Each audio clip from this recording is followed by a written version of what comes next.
दोस्तों नमस्कार, मैं दीपक कुमार स्वागत करता हूं आपके अपने YouTube चैनल गुरुकुल पॉइंट में। दोस्तों आज लेके आया हूं हिस्ट्री से विभिन्न धर्मों के विषय में। मैं इसके पहले 2-3 धर्मों के विषय में पढ़ा चुका हूं, जिसमें जैन धर्म, बौद्ध धर्म, वैष्णव धर्म और सिख धर्म के विषय में पढ़ा चुका हूं। उसका डिस्क्रिप्शन बॉक्स में लिंक दे रहा हूं, वहां देख लीजिएगा। और आज हम लोग पढ़ने वाले हैं इस्लाम धर्म के विषय में। ठीक है दोस्तों, तो आइए शुरू करते हैं इस्लाम धर्म। तो दोस्तों मैं आपको बता दूं कि इस्लाम धर्म के संस्थापक माने जाते हैं पैगंबर हजरत मोहम्मद साहब। इनका जन्म हुआ था 570 ईसा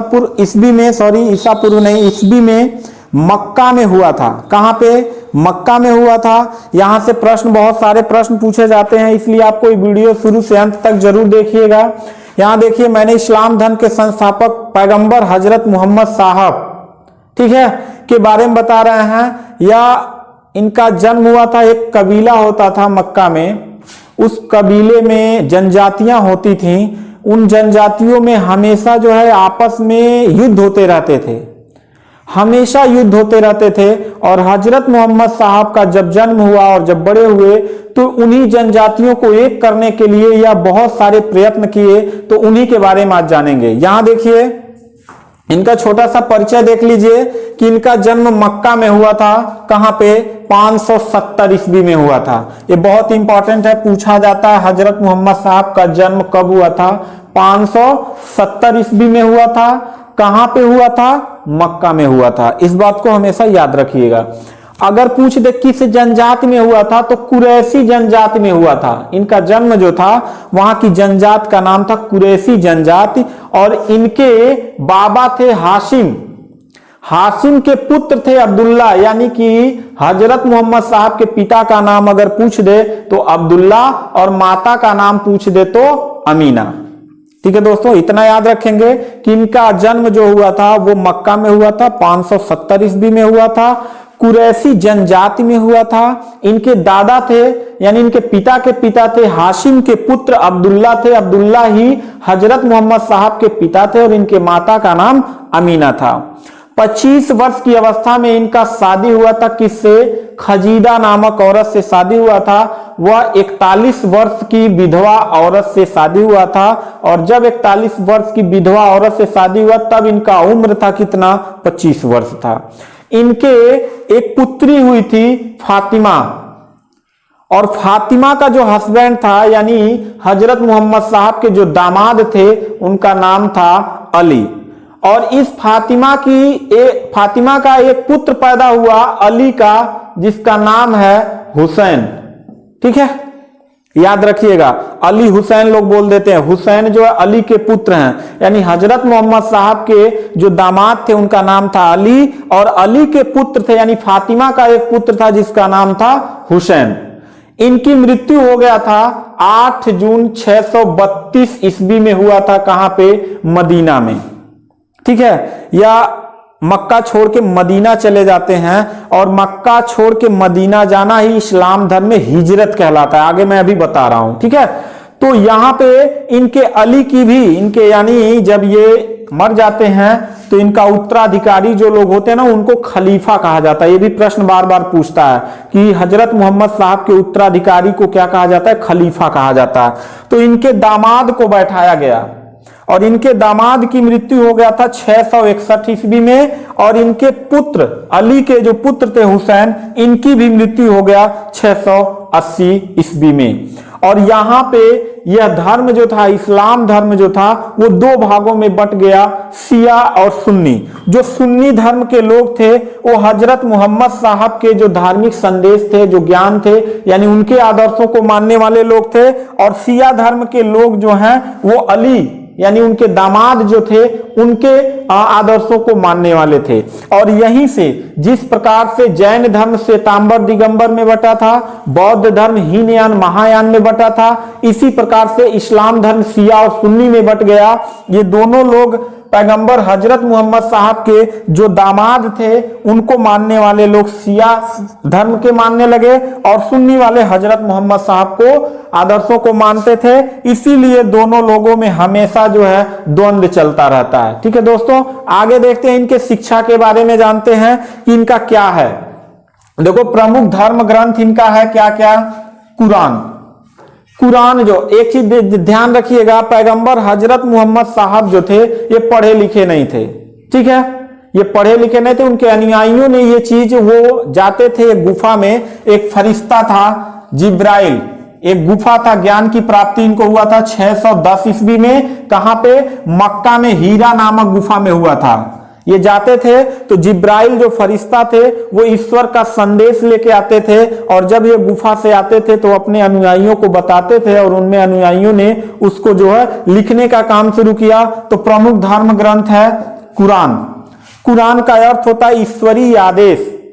जिस प्रकार से हमारे हिंदू धर्म में गीता जो है भगवान कृष्ण के द्वारा लिखा गया है, रामायण है, महाभारत है, ये बहुत सारी चीजें हैं, इसी प्रकार से कुरान जो है, कुरान का हिंदी अर्थ होता है ईश्वरीय आदेश, यानी ईश्वर का आदेश क्या हुआ है। इस्लाम धर्म में कुरान सबसे पवित्र ग्रंथ उनका माना जाता है। हदीसे कुदसी यानी ईश्वरीय शिक्षा, यानी ईश्वर ने क्या क्या शिक्षा दिया था उसके विषय में है। हदीस यानी पैगंबर की शिक्षाएं, यानी पैगंबर हजरत मोहम्मद साहब की क्या शिक्षाएं हैं, क्या चीजें हैं, वो हदीस में लिखा गया है। ठीक है, ये तीन चीजें बहुत ही इंपॉर्टेंट है, बार बार एग्जाम में आपसे पूछा जाता है। और इस्लाम धर्म में सुन लीजिए एक शब्द आता है हिजरत। हिजरत का मतलब यह है हजरत मोहम्मद साहब का मक्का से मदीना चले जाना, और मदीना में ही जाके इनकी मृत्यु हो जाती है।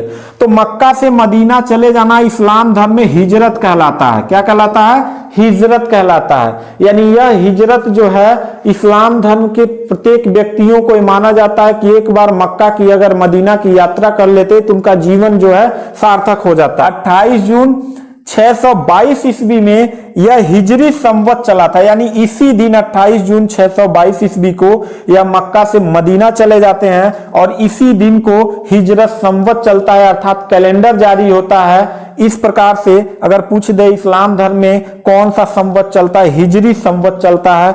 क्यों चलता है, क्योंकि 28 जून 622 ईस्वी को हजरत मोहम्मद साहब मक्का छोड़ के मदीना चले जाते हैं, इसीलिए उस दिन हिजरी संवत चला था।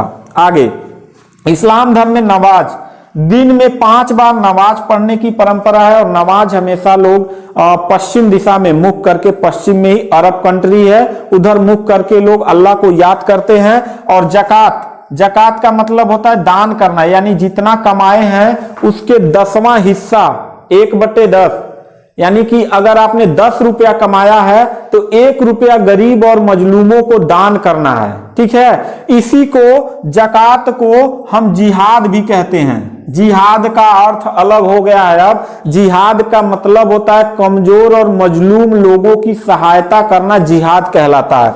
हज, हज का मतलब यही जो हिजरत होता है इसको हज कहते हैं, यानी मक्का मदीना में जाना और पैगंबर हजरत मोहम्मद साहब के जहां दफनाए गए हैं वहां पे जो है उनको दर्शन करना, ये हज कहलाता है। ठीक है, रमजान यानी जिस महीने में हजरत मोहम्मद साहब का जन्म हुआ था, पूरे 1 महीने इस्लाम धर्म के लोग रमजान रखते हैं, यानी भूखे रहते हैं, रोजा रहते हैं, और जिस दिन उनका जन्म होता है उसी दिन रोजा तोड़ते हैं। ईद, ईद यानी ईद ए मिलाद उन नबी, उस दिन इस्लाम धर्म का सबसे प्रमुख त्योहार मनाया जाता है ईद, जहां पे भाईचारे का संदेश होता है, लोग एक दूसरे से गले मिलते हैं। और इस्लाम धर्म का ये टॉपिक जो है मैं यहां पे खत्म करता हूं, क्योंकि हजरत मोहम्मद साहब से जुड़े जो भी प्रश्न आएंगे इससे बाहर के नहीं आएंगे। और आगे मैं आपको बताता हूं कि दोस्तों हमारा जो भारतवर्ष है यहाँ पे बहुत सारे लोगों को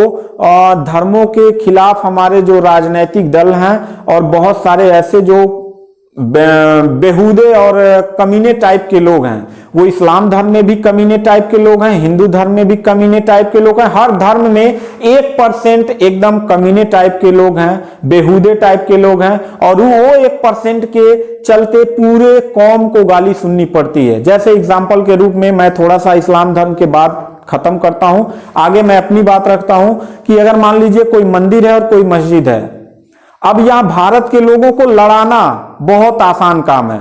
इतने लोग भावुक होते हैं ना कि धर्म के नाम पे तुरंत तलवार निकल जाती है। आप मान लीजिए कि एक कोई बेहुदा आदमी जो 1% है, रात को उसने गाय काटा और ले जाके मंदिर में एक टुकड़ा फेंक दिया, और कोई अगर क्या बोलते हैं हिंदू धर्म का बेहुदा है, उसने एक सूअर काटा और ले जाके जो है उसको मस्जिद में फेंक दिया। अगली सुबह उठते ही हिंदू मुस्लिम तलवार लेके कत्लेआम मचा देते हैं। 1 मिनट ये नहीं सोचते हैं, 1 मिनट ये नहीं जानने की कोशिश करते हैं कि ये किसी एक आदमी की गलती है और एक आदमी की गलती की वजह से पूरा कौम कत्लेआम मच जाता है। तो यहां मेरा कहने का अर्थ यह है कि यहां भारत देश में जितने भी धर्म के लोग हैं, चाहे वो इस्लाम धर्म के हों, सिख धर्म के हों, जैन धर्म के हों, बौद्ध धर्म के हों, हिंदू धर्म के हों, सभी धर्मों का एक गुलदस्ता होता है ना। गुलदस्ते में जब सारे फूल खिले रहते हैं तो गुलदस्ता अच्छा लगता है। अब किसी एक ही बाग में चले जाइए, केवल एक ही प्रकार के फूल हो, पूरे बाग घूमते चले जाए तो आपको आनंद नहीं आएगा। तो भारत विभिन्न धर्मों की जननी मानी जाती है। विभिन्न धर्मों का यहाँ लोग आपस में रहते हैं और यह परंपरा आदिकाल से चली आ रही है। लेकिन यहाँ पे कुछ जो दोगले टाइप के लोग हैं, मैं आपको बता दूं कि बाबर के गलती की सजा आज के मुसलमानों से लिया जाता है और मनुस्मृति के गलती की सजा आज के ब्राह्मणों से लिया जाता है। ठीक है, तो ऐसा नहीं होना चाहिए। हर समय पे कुछ ना कुछ लोग गलत हुए हैं तो उसको सुधार के लिए भी कुछ ना कुछ लोग सामने आए हैं। और हजरत मोहम्मद साहब ने जो संदेश दिया है, कुरान कभी पढ़ के देखिए, कुरान किसी ने पढ़ा नहीं और कुरान पे गाली देना सबने शुरू कर दिया। इस्लाम धर्म के लोगों ने कभी वेद पढ़ा नहीं, कभी भगवत गीता पढ़ा नहीं और भगवत गीता पे गाली देना शुरू कर दिए। ठीक है, तो मेरा कहने का अर्थ है सभी धर्मों का सम्मान हो, सभी धर्मों की इज्जत हो, प्रतिष्ठा हो और भारत में सभी धर्मों का बराबर सम्मान मिले। इसी के साथ मैं वीडियो समाप्त करता हूं। थैंक यू, धन्यवाद।